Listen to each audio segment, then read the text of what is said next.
சர்ப்பமானது ஏவாளை வஞ்சித்தது போல உங்கள் மனது, புதிய ஏற்பாட்டு விசுவாசிகளே, ரட்சிக்கப்பட்டவர்களே, உங்கள் மனது வஞ்சிக்கப்படாதபடிக்கு எச்சரிக்கையாயிருங்கள் என்று பவுல் எழுதுகிறார். அதுவும் என்ன சொல்றார்?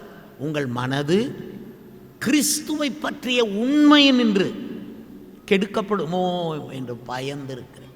கிறிஸ்துவை பற்றிய உண்மை இன்றைக்கு தமிழகத்தில் மறைக்கப்பட்டிருக்கிறது. கிறிஸ்து இயேசு என்று சொன்னால் மத தலைவர் என்று எண்ணுகிறார்கள். கிறிஸ்மஸ் அன்றைக்கு வாழ்த்துக்களை சொல்வது போதும் என்று எண்ணுகிறார்கள்.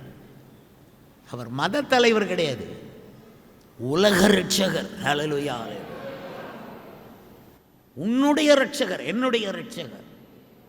தமிழ்நாட்டில் தனிப்பட்ட ஒவ்வொரு மனிதனுடைய ரட்சகர் கர்த்தராகிய இயேசு கிறிஸ்து.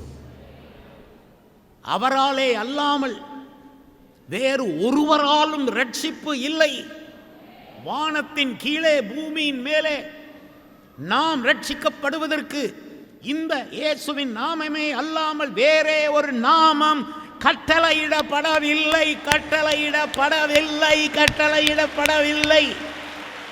இயேசுவை பற்றிய உண்மைகள் நிறைய இருக்கு. அது நீங்கள் மத்தேயு, மார்க்கு, லூக்கா, யோவான் நிருபங்கள் இதெல்லாம் வாசித்தீங்கன்னா இயேசுவை பற்றிய உண்மையை. ஆனால் வஞ்சிக்கிற ஆவி உங்கள் மனதை வஞ்சித்து உங்கள் மனோராஜ்யத்துக்குள்ளேயே பிரச்சனையை உண்டாக்கி பைபிளை வாசிக்கவே விட மாட்டாங்க.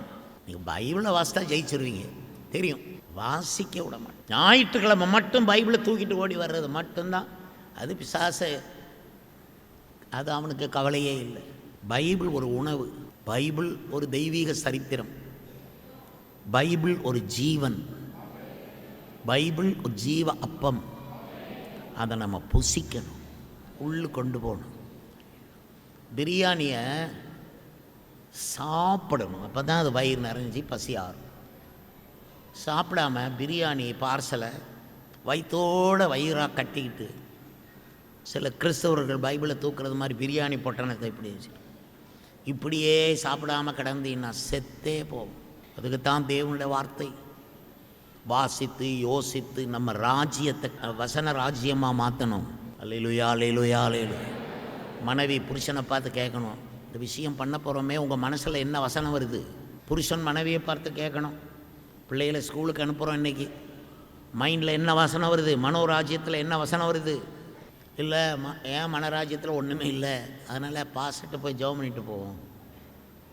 ஏன் சார் நீங்கள் எவ்வளோ நல்லவங்க, இப்படி செய்யலாமா? நீங்கள் காணிக்கை கொடுக்குறீங்க, சந்தோஷம், ஊழியம் நடக்கு. ஆனால் இப்படி வாழ்கிறதா? உங்கள் மனோராஜ்யத்தில் கோட்டை கட்டணும். ஒருவன் ஒரு கோபுரத்தை கட்ட மனதுள்ளவனாக இருந்தால் செல்லும் செலவை கணக்கு பார்க்க கடவன் என்றார்.